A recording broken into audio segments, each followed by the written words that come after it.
अस्सलाम वालेकुम नाज़रीन, मैं हूं रिजवान शहजाद। एक नए ब्लॉग में खुश आमदीद।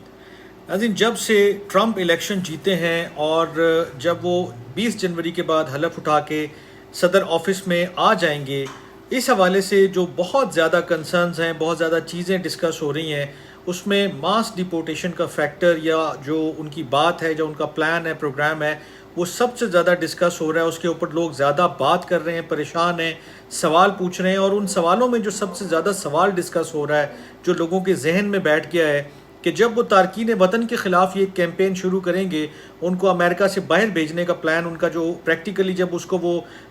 शुरू कर देंगे, उसके ऊपर इम्प्लीमेंटेशन शुरू कर देंगे, तो क्या इस तमाम काम में इस बात के कितने चांसेस हैं कि जिन लोगों के पास नेशनैलिटी है, सिटीज़नशिप है, क्या वो उनसे भी सिटीज़नशिप छीन सकते हैं या उनकी रिवोक कर सकते हैं या नहीं कर सकते हैं।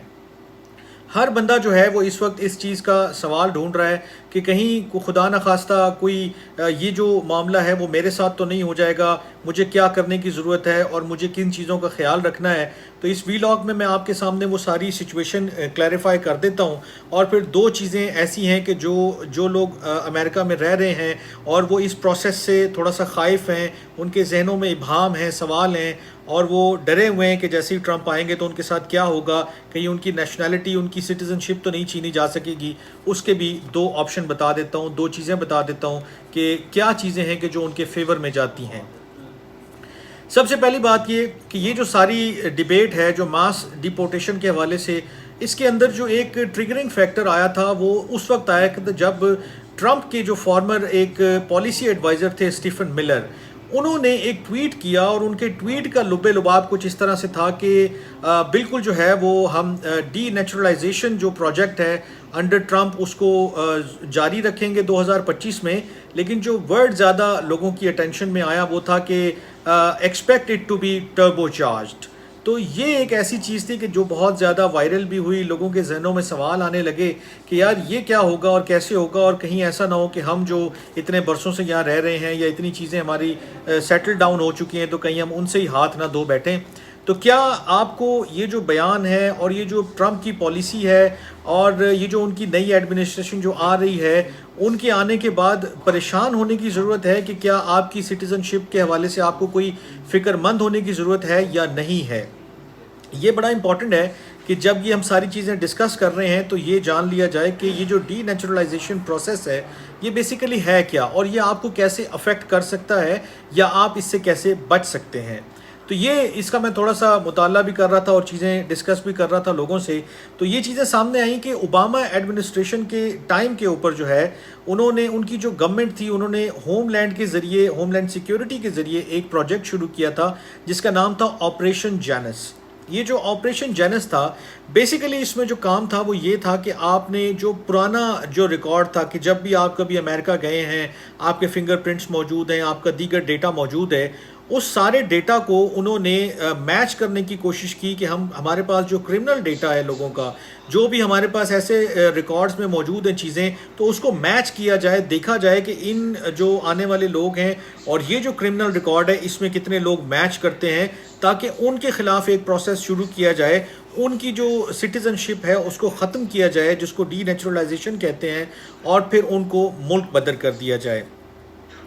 ये बेसिकली यही उनका जो प्लान था कि उन्हें डिपोर्ट करना था। मगर इसमें जो ये जो कैच था इसके अंदर, जो सारी सिचुएशन के अंदर, वो यही था कि जब ये डी नेचुरलाइजेशन का प्रोसेस जो है उन्होंने शुरू करना था तो उसके पीछे रीज़न क्या था। रीज़न ये था कि बहुत सारे लोगों ने जब वो आए थे अमेरिका में तो उन्होंने किसी न किसी तरह डिसीव किया, चीट किया, या उन्होंने कोई गैर कानूनी तरीके से डॉक्यूमेंट्स ऑब्टेन कर लिए, या उन्होंने डिसीव करके कोई डॉक्यूमेंट्स बनवा लिए, जिसकी वजह से ये सारा प्रोजेक्ट जो है वो शुरू किया गया था।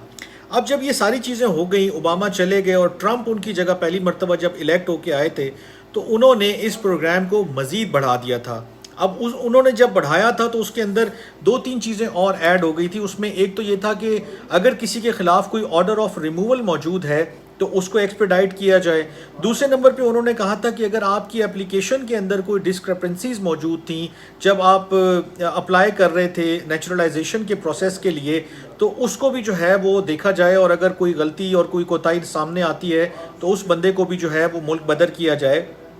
تیسری جو اہم چیز تھی وہ یہ تھی کہ crime allegation that warrant charge at the time of naturalisation, کہ اگر آپ کے خلاف کوئی کرمنل پروسیڈنگز تھی لیکن نیچرلائزیشن کے ٹائم پر اس کو اگنور کر دیا گیا اور اس کو نہیں پوری طرح جو ہے وہ فنش کیا گیا، تو اس کو بھی ریوائیو کیا جائے۔ اس کے بعد جو ہے ایک دم تیزی دیکھنے میں آئی اور بہت سارے لوگوں کے جو ہے وہ کیسز کھل گئے، چیزیں کھل گئیں، اور پھر جو ہے وہ بڑا ایک بجٹ بھی جو ہے وہ اس کے لیے سرو کر دیا گیا۔ لیکن یہ تمام صورتحال بتانے کا مقصد یہ کہ یہ جو ڈی نیچرلائزیشن کا پروسیس ہے وہ ان چیزوں کی وجہ سے وجود میں آیا تھا، پھر اس میں مزید فیکٹر ایڈ ہو گئے۔ لیکن ابھی آپ کو میں یہ کوشش کر رہا ہوں کہ آپ کے دل میں کوئی بری چیز نہ جائے، آپ کو جو خوف ہے وہ دور ہو جائے، تو آپ کے لیے ایک جملے میں آسان کر دیتا ہوں ساری چیز کو، کہ اگر آپ نے کوئی ایسی ہینکی پینکی نہیں کی ہوئی ہے، اگر آپ نے کوئی اپنے ڈاکیومنٹس obtain کرتے ہوئے انلیگل ایکٹیویٹی میں کوئی غلط طریقے سے کسی اور چیٹ طریقے سے جو ہے وہ اپنے ڈاکیومنٹس نہیں obtain کیے ہوئے، تو پھر آپ کو فکر کرنے کی کوئی ضرورت نہیں ہے، آپ کو ڈرنے کی کوئی ضرورت نہیں ہے۔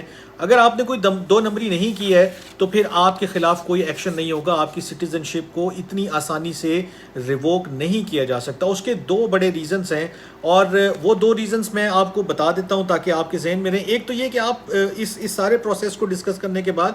چھوٹی موٹی اگر آپ نے کوئی غلطیاں آپ سے ہوئی ہیں، کوئی چلان ہے، کوئی یہ ہے، چھوٹا موٹا کوئی چیز،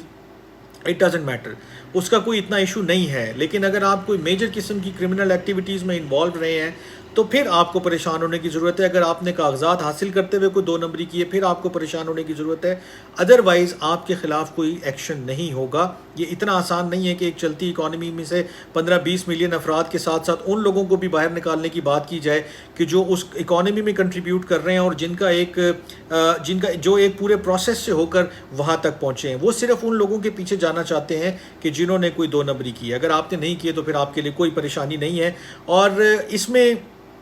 جو دو چیزیں ہیں جس کی وجہ سے حکومت بھی تھوڑا سا ریلکٹنٹ ہوگی وہ یہی ہے کہ جب یہ پروسیس شروع کیا جاتا ہے تو ایک اس کے اندر حکومت کا بہت پیسہ لگتا ہے، ساری کارروائی کورٹ سے لے کر ایڈمنسٹریشن سے لے کر کورٹس تک اور پھر آپ کو ڈپورٹ کرنے تک ٹھیک ٹھاک پیسہ لگتا ہے، اور ساتھ ہی ٹھیک ٹھاک ایفرٹس بھی لگتے ہیں۔ ایسا نہیں ہے کہ ایک رات آپ کوئی ڈیسیجن لے لیں، فیصلہ کر لیں اور صبح اٹھیں وہ امپلیمنٹ ہو جائے گا۔ تو یہ ساری چیزیں گورنمنٹ کنسیڈر کر رہی ہے، ٹرمپ ایڈمنسٹریشن جو آنے والی ہے وہ کنسیڈر کر رہی ہے، اور یہی چیزیں آپ کے فیور میں بھی جاتی ہیں کہ جب آپ کا کوئی غلط ریکارڈ نہیں ہے، کوئی غلطی آپ نے نہیں کی ہوئی ہے، کوئی دو نمبری نہیں کی ہوئی ہے، تو آپ کو ویسے ہی ڈرنے کی ضرورت نہیں ہے۔ چھوٹی موٹی کوئی چیزیں اگر ہوئی ہیں، آپ اتنے سالوں سے رہ رہے ہیں، it doesn't make any difference. اور ساتھ میں گورنمنٹ کو بھی یہ دیکھ لیں کہ جہاں وہ انلیگل کے خلاف اتنا بڑا ایکشن کرنے جا رہے ہیں تو they cannot do or they cannot take such action against the people who have been given citizenship۔ تو یہ ایک اچھا آپ کے لیے جو ہے وہ